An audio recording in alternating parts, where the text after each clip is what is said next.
¿Alguna vez te has preguntado por qué Jesús, el Rey del universo, eligió entrar en Jerusalén montado sobre un pollino, y no sobre un majestuoso caballo como lo hacían los reyes terrenales?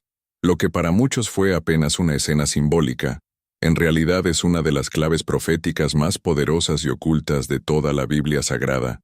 Si entiendes lo que verdaderamente ocurrió ese día, tu fe podría ser transformada para siempre, porque no fue solo una entrada, fue una declaración celestial.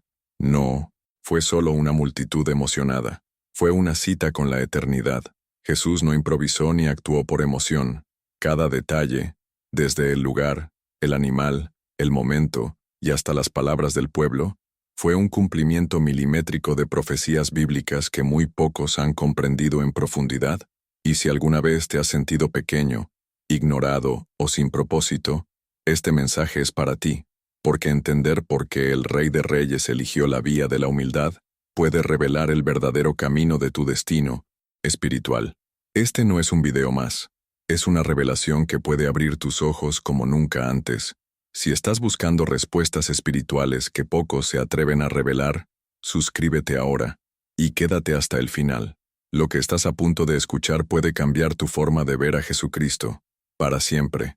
La entrada profética desde el Monte de los Olivos. Muy pocos conocen esto, pero el lugar donde Jesús inició su entrada triunfal no fue escogido al azar. El Monte de los Olivos no era simplemente una colina cercana a Jerusalén. Era, en realidad, un escenario profético cargado de siglos de expectativas espirituales. Zacarías ya lo había señalado como el lugar donde los pies del Mesías se posarían cuando viniera a establecer el reino de Dios. Zacarías 14:4. Al descender desde allí, Jesús no solo estaba caminando, estaba cumpliendo una línea directa de promesas selladas en la Biblia Sagrada. Cada paso suyo resonaba como un eco de profecías antiguas que aguardaban su cumplimiento. No era un paseo ceremonial, era una proclamación profética. Ese monte había sido testigo de momentos sagrados. Fue allí donde Jesús lloró por Jerusalén, donde oró con agonía antes de ser traicionado, y donde ascendió al cielo después de su resurrección. No es casualidad que ese mismo lugar fuera el punto de partida de su entrada como rey. Desde lo alto de esa colina, con la ciudad santa extendida ante sus ojos, Jesús descendió como quien baja de lo eterno hacia lo terrenal para redimirlo. ¿Te das cuenta? Él no estaba improvisando. Estaba revelando el diseño celestial con cada paso que daba. El Espíritu Santo guiaba sus movimientos, y cada gesto tenía peso eterno. La profecía de Ezequiel también entra en escena aquí. En su visión, el profeta había visto la gloria de Dios abandonar el templo y dirigirse al Monte de los Olivos. Ezequiel 11:23. Ahora, en un acto inverso y redentor, la gloria de Dios, Jesucristo, el Verbo hecho carne, volvía a Jerusalén desde ese mismo monte. Era como si el cielo reclamara su lugar legítimo, restaurando la conexión entre el reino de Dios y su pueblo. Este acto era mucho más que un cumplimiento simbólico. Era el poder de Dios caminando entre los hombres, una invitación abierta a la salvación. Y hay algo aún más profundo. Según la tradición judía, el Mesías vendría desde el este, y el Monte de los Olivos se encuentra precisamente al este de Jerusalén. En ese día, mientras descendía por el camino empedrado que conecta el monte con la puerta dorada, Jesús estaba literalmente cumpliendo las expectativas de generaciones enteras. Muchos lo miraban con asombro, algunos con esperanza, otros con escepticismo, pero en el mundo espiritual, los cielos estaban alineando profecías bíblicas con acciones humanas. La Biblia Sagrada estaba siendo escrita con pasos reales. Ahora te pregunto, ¿cuántas veces has caminado por la vida sin saber que estabas pisando terreno profético? ¿Cuántas decisiones tomas sin darte cuenta de que están ligadas a un propósito eterno?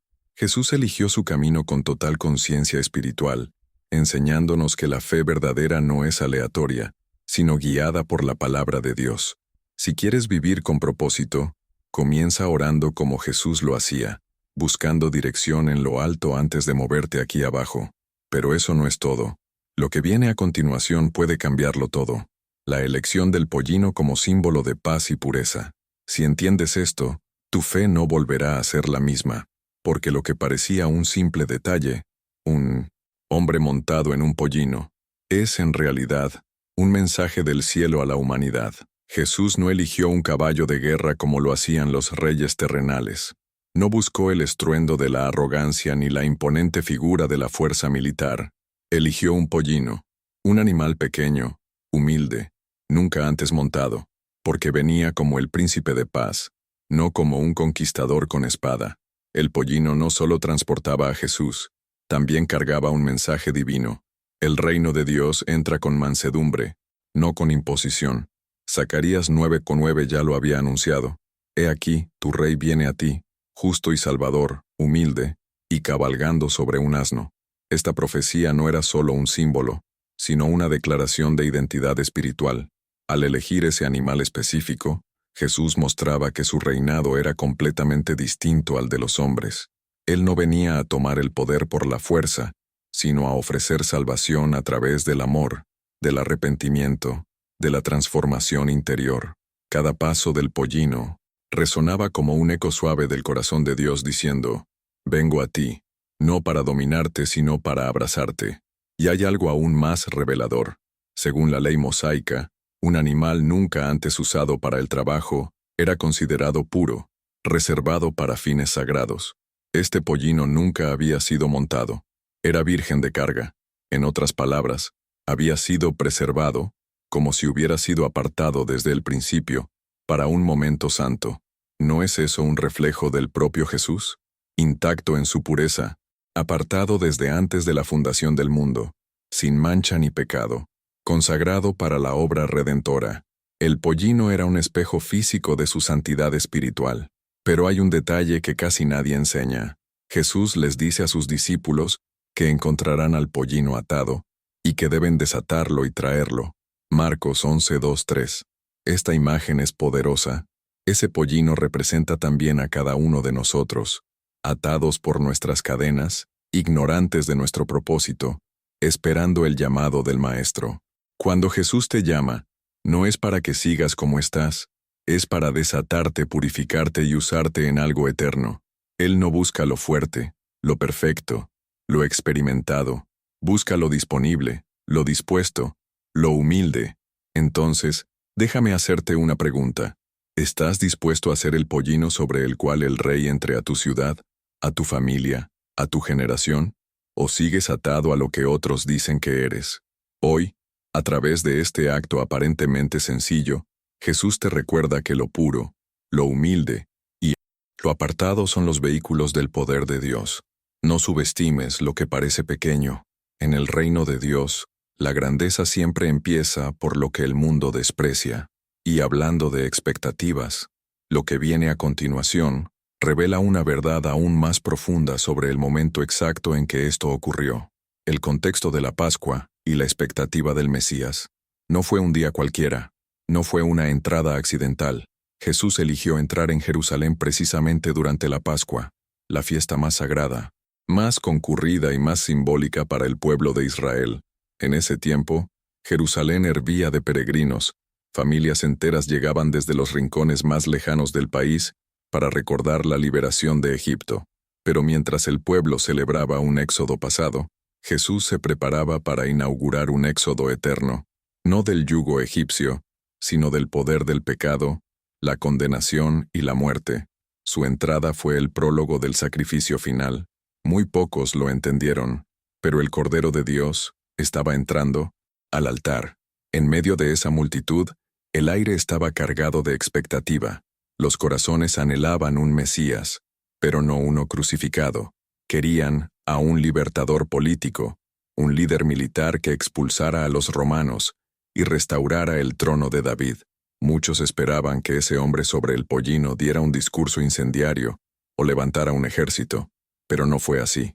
Jesús vino a reinar, sí, pero no en un trono hecho de oro, sino en uno hecho de madera, la cruz. No vino a romper cadenas físicas, sino a destruir prisiones espirituales. Y por eso fue rechazado por muchos, porque no vino a cumplir sus deseos, sino a revelar su verdadera necesidad. Es aquí donde el contraste duele. El pueblo celebraba con fervor, cantaba Hosana, extendía sus mantos y ramas, pero en el fondo, ¿sabían realmente a quién estaban aclamando?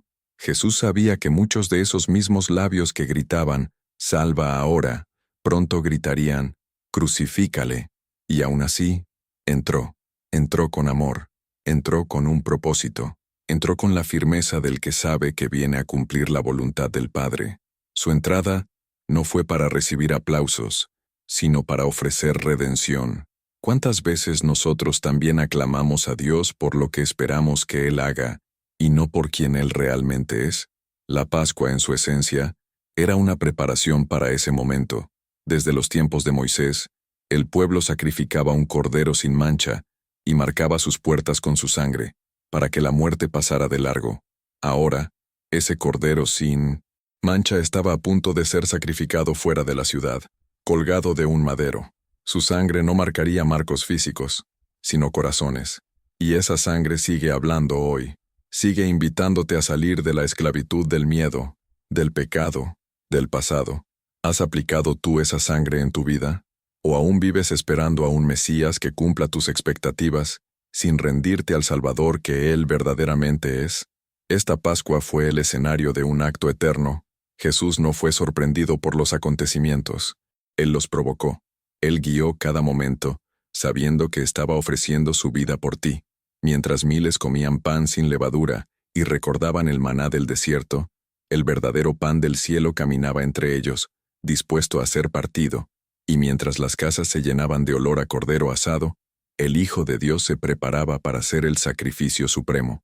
Pero aún hay más, porque lo que el pueblo hizo al recibirlo, sin entender del todo, esconde una lección que puede abrir tus ojos espirituales. Eli, significado de los ramos, mantos y el clamor. Hosana. Hay escenas en la Biblia que no se pueden pasar por alto, y esta es una de ellas. Imagina por un momento el camino polvoriento hacia Jerusalén. Multitudes alborotadas, niños corriendo, mujeres gritando, hombres subiendo a los árboles para verlo mejor. Algunos arrancaban ramas de palmas, otros extendían sus mantos en el suelo como si se tratara de una alfombra real. Y entonces, el grito que rompió el cielo, «Hosana, bendito el que viene, en el nombre del Señor». Mateo 21:9. Este clamor no era solo emoción, era una súplica. Hosana no significa aleluya, significa sálvanos ahora. Era el eco de generaciones clamando por salvación. ¿Pero salvación de qué? Muchos de los que gritaban ese día lo hacían esperando ser salvados del Imperio Romano, de los impuestos, de la opresión visible. Pero Jesús venía a salvarlos de algo mucho más profundo, de la esclavitud del alma. Los ramos de palma, símbolo de victoria, eran una señal de que el pueblo reconocía su realeza. Los mantos en el suelo, un acto de rendición y honra. Pero aunque externamente reconocían su autoridad, internamente muchos aún no lo habían entendido. Querían un libertador visible, pero no un redentor invisible. Querían gloria, pero no cruz. ¿Y tú? ¿Qué tipo de salvador estás esperando? Detrás de cada ramo había una historia. Tal vez manos que habían sido sanadas por él, bocas que comieron del pan multiplicado, ojos que vieron al ciego recobrar la vista. Era una mezcla de esperanza, confusión y emoción. El pueblo reconocía algo especial en Jesús, pero no todos sabían qué tan profundo era lo que estaban presenciando. Muy pocos entendían que estaban recibiendo al Cordero de Dios, y no al león guerrero que imaginaban. El poder de Dios se manifestaba en una forma inesperada, montado en humildad, envuelto en compasión, guiado por la palabra de Dios. Y sin embargo, este momento es clave en la historia espiritual del mundo. Era como si el cielo abriera una ventana por un breve instante para que la humanidad viera al Rey en su estado más accesible. No traía ejércitos, traía esperanza, no traía decretos políticos, traía vida eterna. En ese clamor de Hosana se escondía un llamado que aún hoy resuena.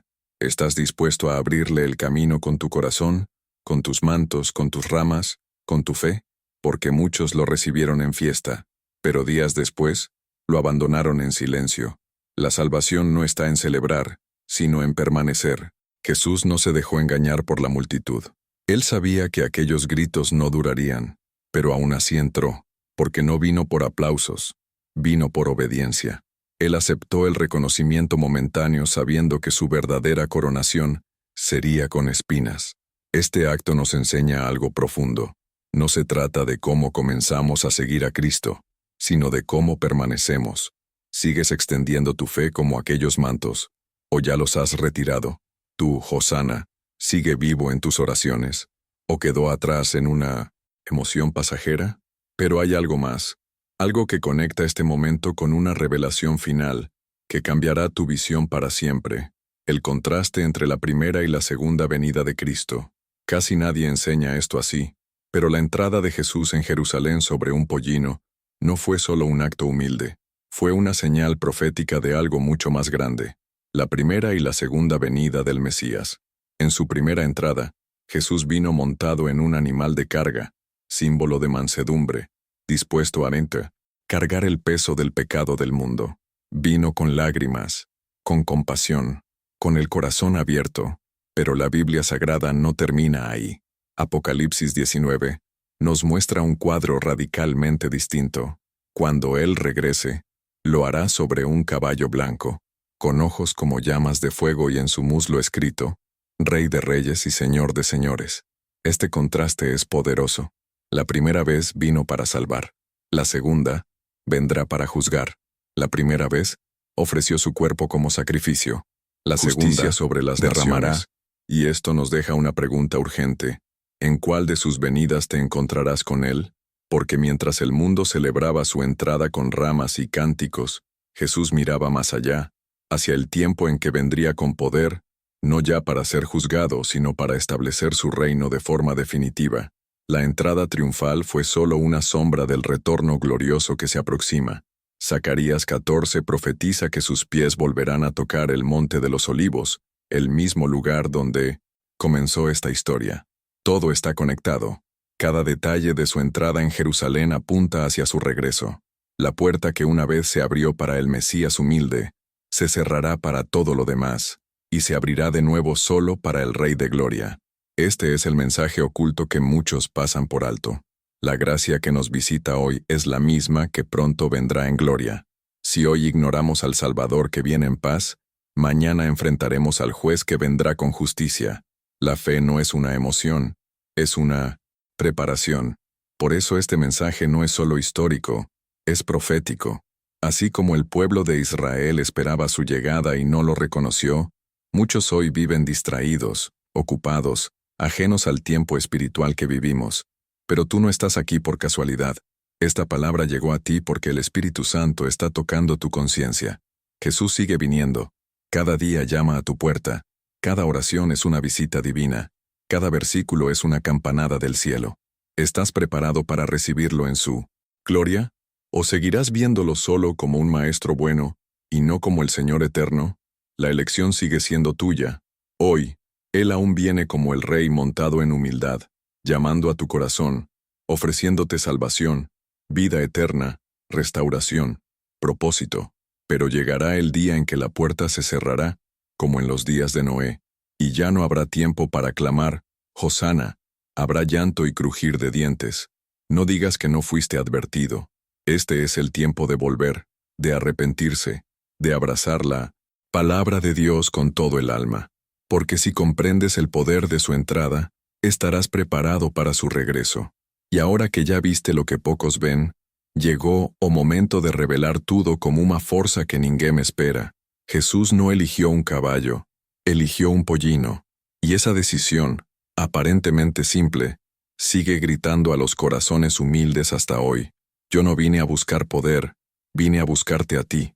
Ahora te pregunto con el corazón abierto, ¿qué parte de este mensaje habló más fuerte contigo? ¿Fue el monte de los olivos? ¿La pureza del pollino? ¿El clamor del pueblo? ¿O el contraste entre el rey humilde y el juez glorioso? Escribe en los comentarios lo que más te impactó. Te leo con atención, porque esta comunidad fue creada para crecer en la fe, juntos. Y si este mensaje tocó tu alma, no te vayas sin suscribirte y activar la campanita, porque hay una verdad que no muchos se atreven a proclamar, y lo que viene después, créeme, es aún más revelador. Nos vemos en el próximo video. Que El Espíritu Santo te abrace y te dirija siempre.